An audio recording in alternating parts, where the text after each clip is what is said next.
Galnet News, your galaxy in focus, 19th of April, 3301. In today's news, the Mercs of Mikunn successfully gather station materials. Adle's Armada declares protection of Ngaliba space. Illegal technology trade surges in the old worlds.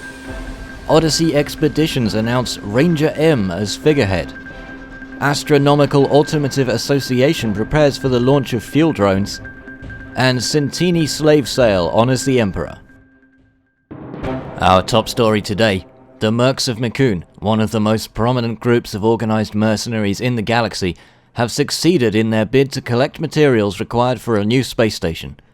The operation, dubbed the Price of Peace, was an attempt to gather the resources in the Quati system for colonization of a new system, Col 285 Sector UGI B246, including the construction of a new station.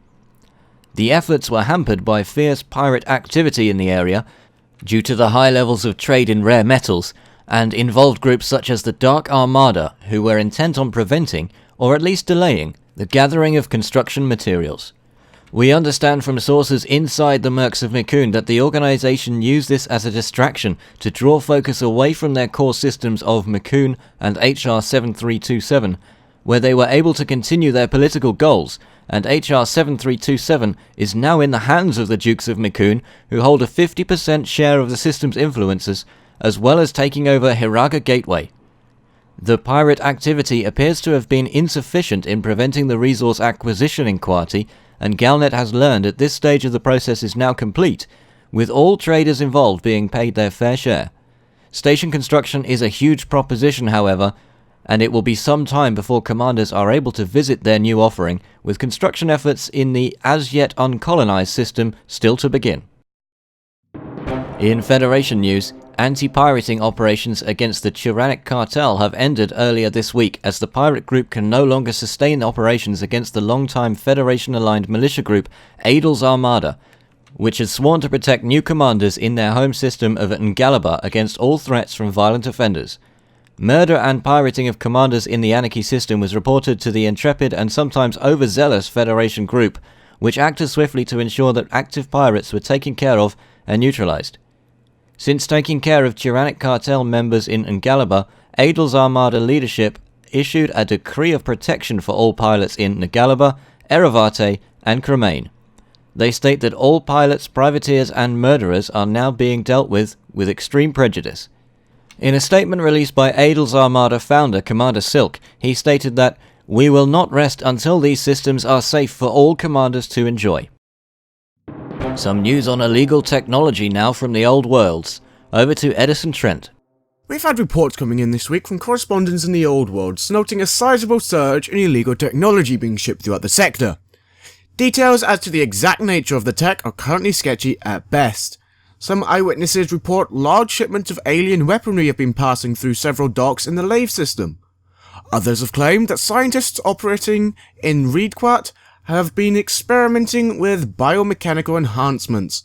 Still, others seem to say that a band of malicious software engineers from Quator have been working on a new type of hostile AI. Whatever the truth is, commanders travelling to the old worlds are advised to be on the lookout for any suspicious activity and to avoid all unknown wings when passing through the area. This has been Edison Trent, reporting for Galnet News. In other news, Ranger M Mania is sweeping the systems. Odyssey Expeditions confirmed that their new spokesman will have a cartoon series made, dramatizing his adventures, aimed at a young adult audience. CEO and founder Preston Tucker with a statement. We found that Ranger M appeals to all children, but feel he'd have more impact to those going into high school who are seriously starting to think of their futures. Ranger M is a symbol not just of exploration, but of colonization. And we at Odyssey Expeditions see unlimited opportunities for graduates looking to create a new life for themselves and make their own mark on the universe. Ranger M has been seen on advertisements for the startup exploration and colonization company, and has been invited to speak at a number of engagements aimed at encouraging deep space exploration. Speaking recently, he said, "In my time in deep space I've seen many wondrous things. Gas giants with ammonia life forms as big as houses but fragile as balloons. Stars so massive that if they were put in place of Sol, they would swallow the Earth whole. But what I've seen that's most inspiring of all is the future. Our future. Ranger M isn't a man. He's an idea. He's that yes we can spirit that got us to Mars and changed it from the red planet to blue and green. He's the will and hope that got people on generation ships long before faster than light travel was reality. He's the part in all of us that looks to the stars and whispers to us, go. Some business news now. With the much anticipated public release of field drones just around the corner, a new startup has announced its intent to put them to use for the greater good. The Astronomical Automotive Association, named in honor of its Earth-based cousin, the AAA, which was known elsewhere simply as the AA, aims to provide a service to pilots stranded without fuel, helping them get back into the space lanes and back to a location where they can fill their tanks. Once open for business, a subscription will not be required. Commanders in distress will be able to contact the Astronomical Automotive Association and will be quoted a price for recovery, at which point a pilot equipped with a fuel drone will be sent to the stranded commander and will ensure that he or she makes it back alive. Galnet understands that the launch of the new fuel drone technology is just around the corner, although a specific date has not yet been given, and commanders interested in finding out more about the Astronomical Automotive Association are advised to search the Galactic Network. In Empire news, Galnet announced last week that Zemina Torval and Aisling Juval went head-to-head in a contest Imperial citizens have dubbed the Great Slaver Showdown. Both parties used the competition as an excuse to promote their own radical philosophies regarding the laws surrounding Imperial slavery, and it looks like we finally know whose stance the Imperial public supports more. During the course of the competition, Aisling's Angels freed an impressive 1.1 million slaves, but this effort was dwarfed by supporters of the Imperial Slavers Association, who provided a better way of life for 2.4 million non-citizens. In recognition of the efforts of everyone who took part in the competition, the office of Senator Torval released the following statement to Galnet.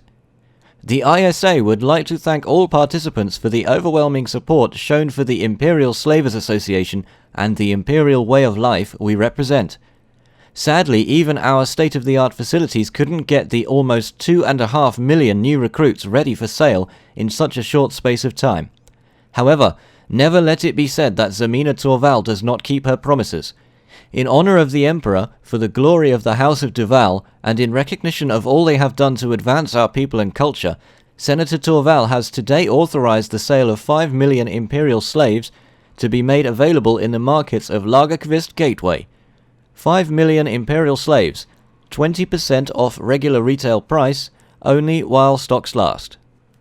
Although opinions appear divided in the Empire on the issue of slavery, the 70-30 split in loyalties over the course of the Great Slaver Showdown appears to cement Senator Torval's position and continues to undermine that of Aisling Juval and her Aisling's Angels organization.